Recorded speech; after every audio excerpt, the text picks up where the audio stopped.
శ్రీ లలిత పరమేశ్వరి చక్రపురం ఛానల్కి స్వాగతం సుస్వాగతం. ఇదే భగవద్గీత.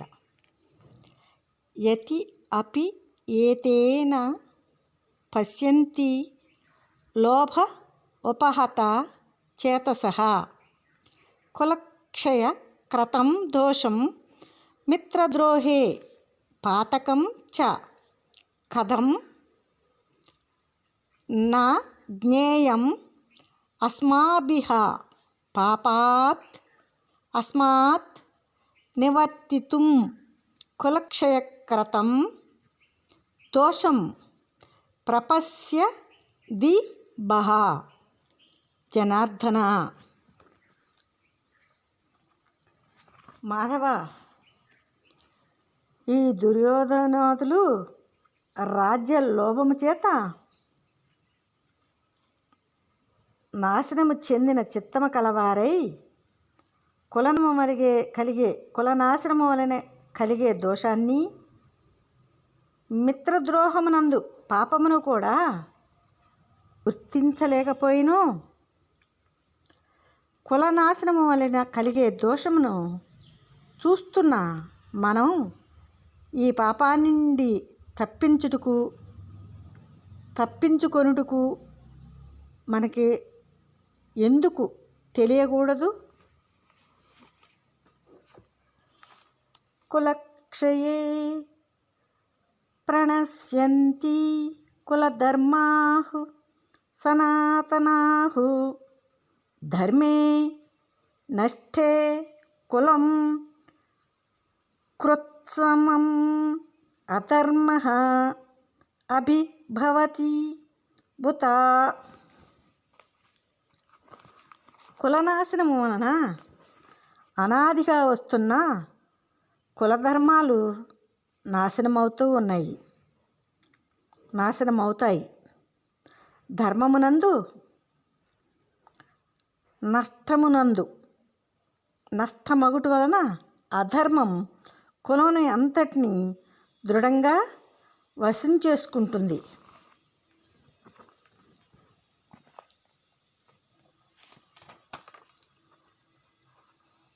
అధర్మ అభిభవాత్ కృష్ణ ప్రతుష్యంతి కుల శ్రియః శ్రీషు దుష్టాసు వరిష్ణేయ జాయతే వర్ణసంకర.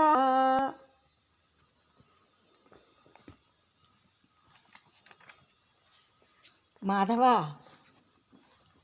అధర్మ వంశం వలన కులస్త్రీలు చెడిపోతారు. చెడిపోయిన స్త్రీలయందు మాధవ వర్ణ సంకరము అవుతుంది.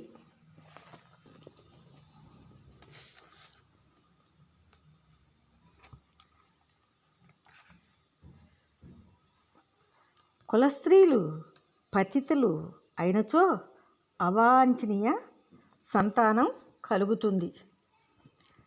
సంకరః నరకాయ ఏవ కుల జ్ఞానం కులస్య చ పతంతి పితరః హి యేషాం లుప్త పిండ ఉదక క్రియః. సంకరము అయినచో కులమును నాశనం చేసిన వారికి కులానికి నరక కారణమే అవుతుంది. ఎందుకంటే వీరి పితృలు పిండ ప్రదానం తర్పణ క్రియలు లేనివారై నరకంలో పడతారు.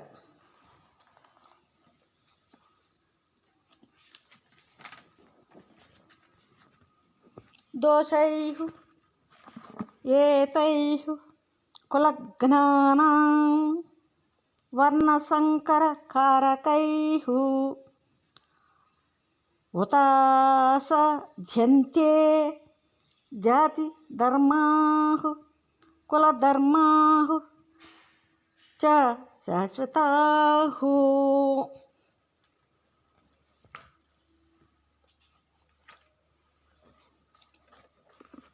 వర్ణ సంక్రమణకు కారణములైన దోషముల చేత కులనాశకులు అనాదిగా వచ్చు జాతి ధర్మములు కుల ధర్మములు కూడా నాశనమవుతాయి.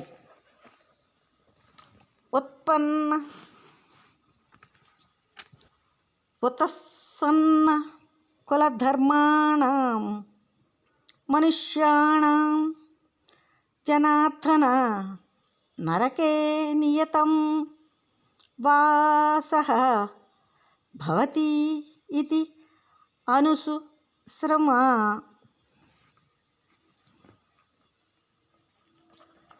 జనార్దన, కులధర్మములను నాశనం చేసుకున్న మానవులకు తప్పనిసరిగా నరకవాసం కలుగుతుందని వింటున్నాను. అహో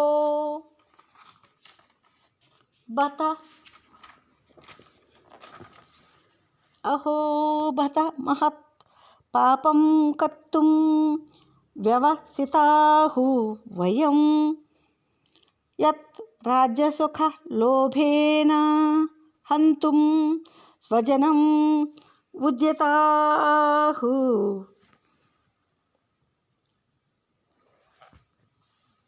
అయ్యో, మనం గొప్ప పాపములు చేయుటకు ప్రయత్నిస్తున్నాం కృష్ణ.